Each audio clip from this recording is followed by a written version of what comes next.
my name is Miranda and today I'm here to review episode 3 of The Chilling Adventures of Sabrina Part 1. And this episode was all about the trial for Sabrina's soul, basically, whether it belonged to the Path of Night or the human world, since she is half witch, half mortal.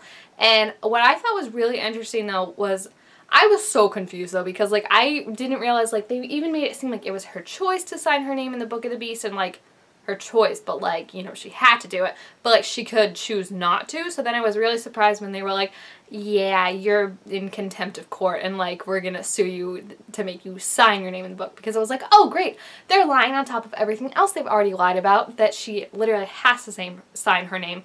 But I guess it was because Zelda and her dad had signed her name as a baby, which is weird though, because it's like, how can you sign a child's name? And it was also really confusing with her parents, because we obviously all saw the apparition of them telling her to run and not sign her name in the book, and I feel like that to me is true. I feel like they don't want her to sign her name, and it did come out that her dad did this because that was the way to marry her mother. However, because her mom did the baptism certificate like a couple days before her dad signed her name away, I have a feeling the mom and dad had made some deal with each other. Like I think they both knew. Like I think they were like, this is the only way we can marry.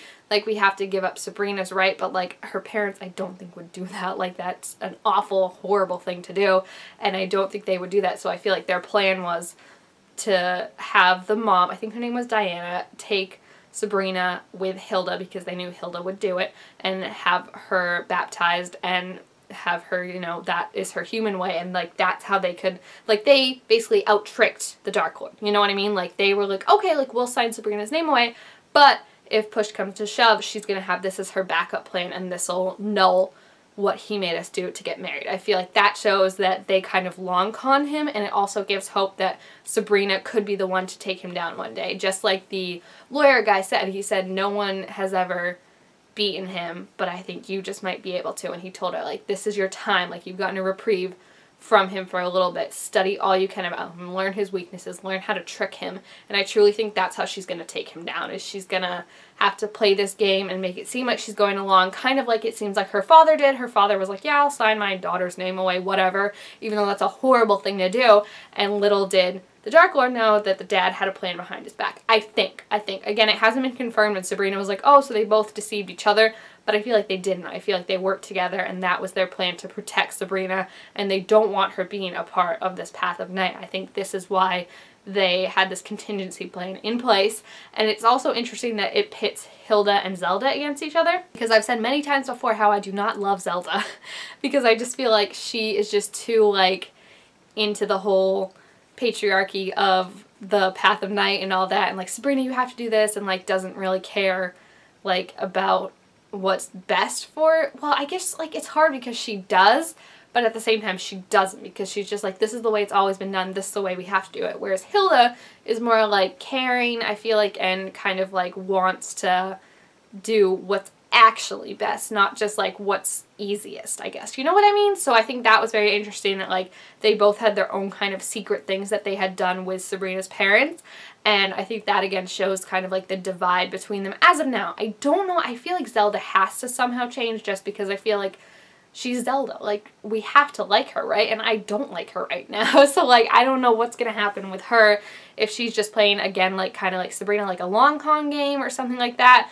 And I think what's interesting is there's something about Sabrina that we don't know yet about why the Dark Lord wants her so badly, because it was even mentioned when he made like the plea deal. They were like, oh, he never does this, like this is like, he must really want you, you should take it. And her lawyer was the one that was like, wait a second, like this is weird, because like he would never do this, like there's a reason he wants you, and you really have all the holding, like all the cards right now, because he doesn't normally do this, and the fact that he is shows that you are more important to him for some reason that he's letting on. So I think that's going to be really interesting to find out what that reason is, if it's tied to her parents. I mean, I feel like it has to be. Her parents must have known, and that's why they did this whole thing with having her baptized behind kind of everyone's back and stuff like that. I'm just really excited to see Sabrina kind of take this guy down. I know there's going to be some losses, but I'm just super excited, because we also got to see, you know, a lot more of the misogyny in the Path of Night kind of coven, all this stuff, because like they were just being absolutely horrible to Sabrina, and Father Blackwood was like super obsessed with like getting her to strip and look for a witch's mark. Like he was just like, nope, she can't have it private, like it has to be done in front of all of us. And then when they were like, hey, we have new evidence, he was like, no, we're getting her to reveal herself in front of the court. And I was just like, back the frick up. Like it's literally like trying to public shame women, you know, like it's like we're gonna strip you, we're gonna embarrass you, and we're gonna make it so like you never want to rebel again. We're going to put you in your place. And I think that's just horrifying to see. So every time they add something to it, I'm just like, yeah. And even when Miss, what's her name? Wentwall or whatever. I can't think of her name, but you know, when she was like confronting Father Blackwood, she's like, you're a man. Like, I eat men for breakfast. Like, you ain't that special. I was just like, part of me hopes like she is also playing like a long game and like she wants to like lead this coven, and like she's saying that she's gonna help bring Sabrina into the coven, but really she's like turning Sabrina against them. I don't think that's the case, but I think that would be an awesome twist if it turned out that like this whole time she said she's really bad and she's working against, you know, Sabrina and all that, but she's actually like really helping her get into the coven so then she can take them down and then she can be the leader, I guess. You know, I think that would be a really, really interesting twist. Other than that, though, we did get some great development with Harvey in the mines and finding out about more of his home life, which I really, really liked.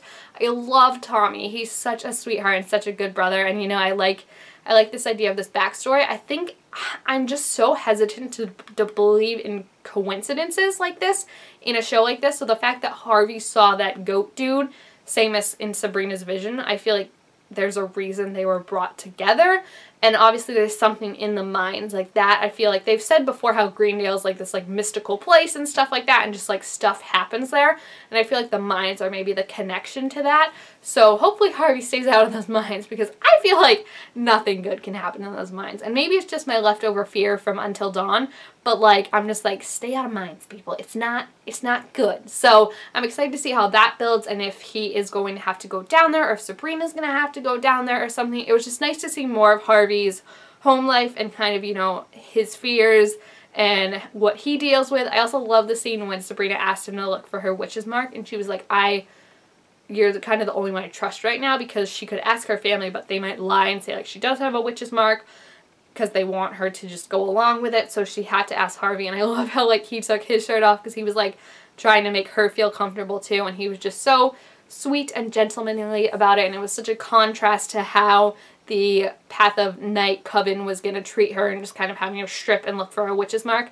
Like, I think that was a really nice intimate moment between them, and I really, really liked that, and just their relationship in general. We also got to meet this dude named Luke, who I do not trust at all, because it's never, no one hanging out in the shady corner of a funeral is ever a good person. Like, I'm sorry. And I just feel like the fact that he knew who Connor was is so suspicious to me, because it's just like, first of all, do we definitely know I think we definitely know he's a witch, because like he just like appeared out of nowhere. Like, he's not a witch hunter. But I feel like this Connor died probably because he's a witch, is what we're all thinking.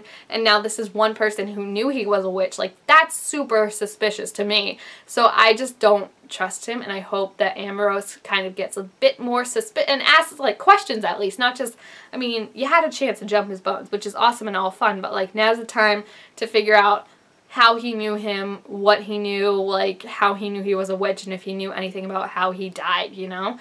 So I just don't trust him. I was just like, no. But I'm super, super excited to see how the series show is going to change now that she has to attend the what is it, the Academy of Unseen Arts or whatever.